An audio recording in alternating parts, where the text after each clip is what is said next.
If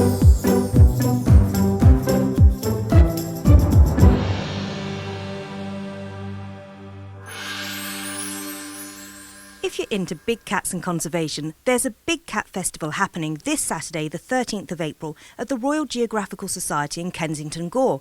As well as people like Chris Packham headlining, there's going to be a few familiar faces, including our local author, Richard Dikstra.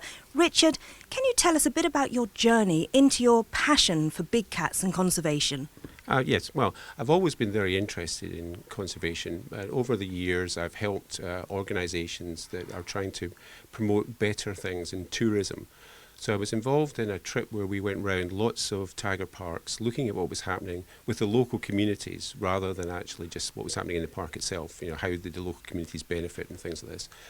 And all through that time, I thought, well, this is a great thing for us to be doing, but it would be really nice to see a tiger. And of course, I kept looking, but I never managed to see a tiger. Finally, on the last day, when I was just about to go home, it was already dark. We were supposed to be out of the park, and it was, well, I'd given up basically. And then just as we were driving out to the park, suddenly the vehicle stopped, and the guide said, "Look, over there." And then you could just see this tiger emerging, and it was amazing to see. That we're so lucky to see it at the last minute, and then of course it just comes up right beside you, walks along, and then just disappears off. So I thought that was just an amazing moment, and it was also the fact that actually the tiger had been in control, because we'd probably driven past there 2 or 3 times, and it just hadn't wanted to be seen, and suddenly it decided to, and it was fine with it. So I thought to myself, well, actually, that's quite a nice idea, the idea that the tigers are in control. And it might be a way of actually writing a story which was a bit more fun and upbeat. A lot of conservation stuff is always a bit negative. So I thought, let's try to do something that might be fun.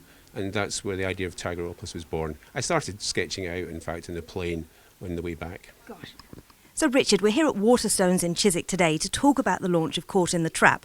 And I understand you're doing another official launch at the Big Cat Festival. So can you tell us what you'll be doing there?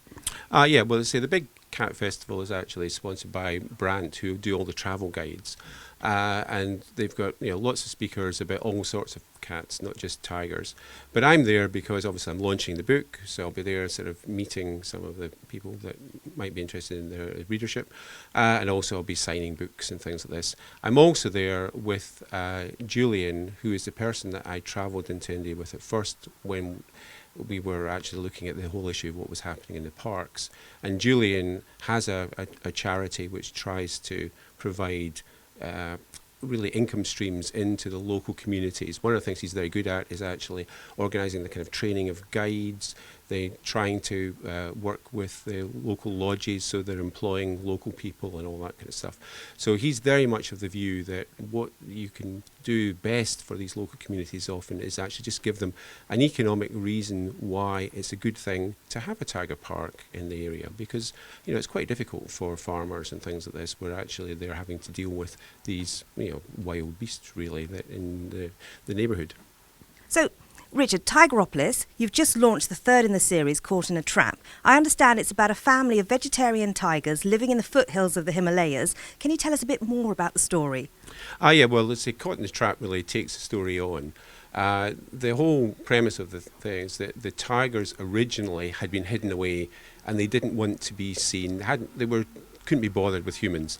But they eventually decide they have to reappear, because only that way can they get enough people to come into the park to generate the revenue which actually keeps it running. And I say from my background, you can see that there's a kind of connection there. I'm trying to say, look, there are some things which can be good if tourism is well organised in these parks.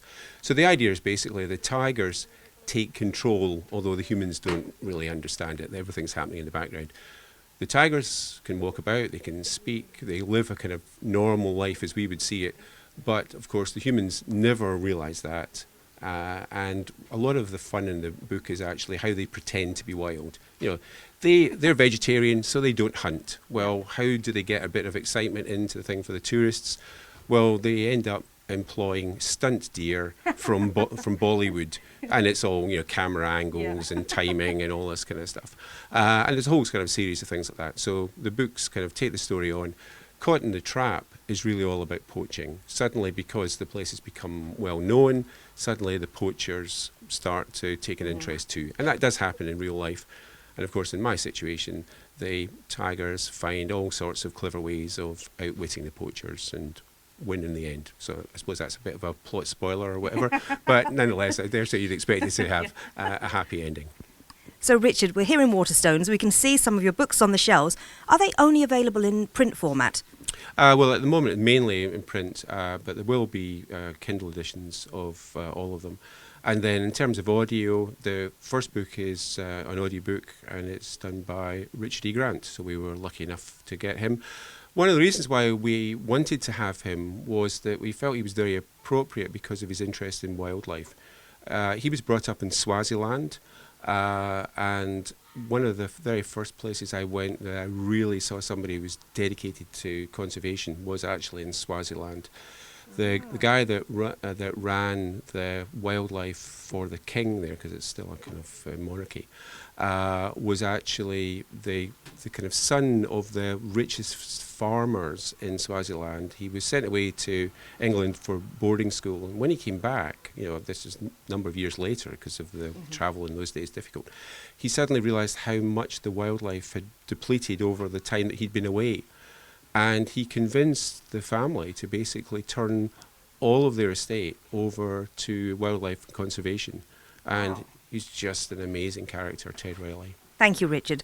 So if you're feline in the mood for a perfect day out, it's the Big Cat Festival this Saturday, the 13th of April, at the Royal Geographical Society in Kensington Gore. Richard Dikstra, thank you very much. Well, thank you.